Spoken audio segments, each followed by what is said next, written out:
Hello, how are you both? Great, thanks.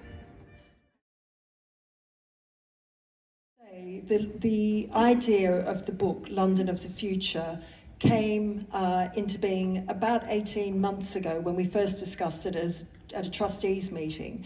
And what was amazing about that meeting is we'd been through the finances and realised how broke we were. And then the next agenda item was, why don't we publish a book? And everyone went, okay, that's a good idea, even though we didn't have any money. So I have to thank Rob Finn, who at that stage was a trustee of the Society, who picked up the project and ran with it and made it happen. And I think, you know, we all hear about passion in our work, and it's one of those words that's tossed around on LinkedIn. But when you actually see someone who gives up time with their family, with their friends, and makes something happen that is going to last for generations, I mean, that's really passion.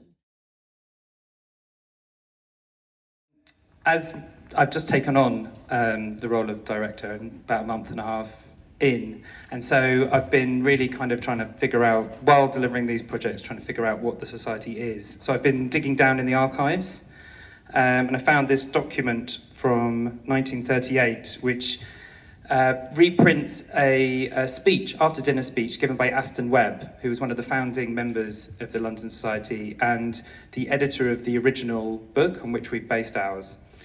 And he gave an after-dinner speech where he outlined a visit to a friend that he had who was so interminably boring that he fell asleep. And while asleep, while visiting his boring friend, he dreamed of London in 2014.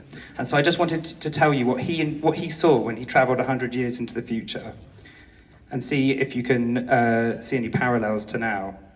So the smoke and dirt from London were gone, as Londoners had abandoned coal, allowing plentiful roof gardens on top of every building.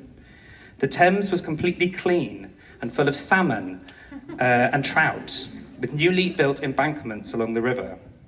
New bridges had sprung up across the Thames, lined with houses and shops, very much in the model of the old London Bridge. There were only 2 terminus stations in the whole of London, one in the north, one in the south.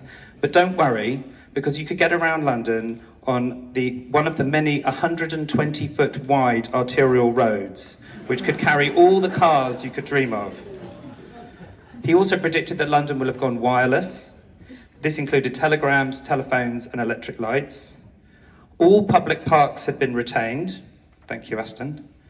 The Houses of Parliament had been preserved as a historic monument, while London was governed by a conglomeration of the County Council and the City Corporation, featuring elected members from across the boroughs.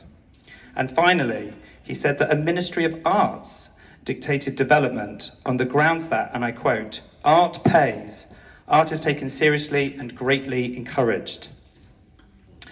I mention all of this because it chimes with some of the elements in our book.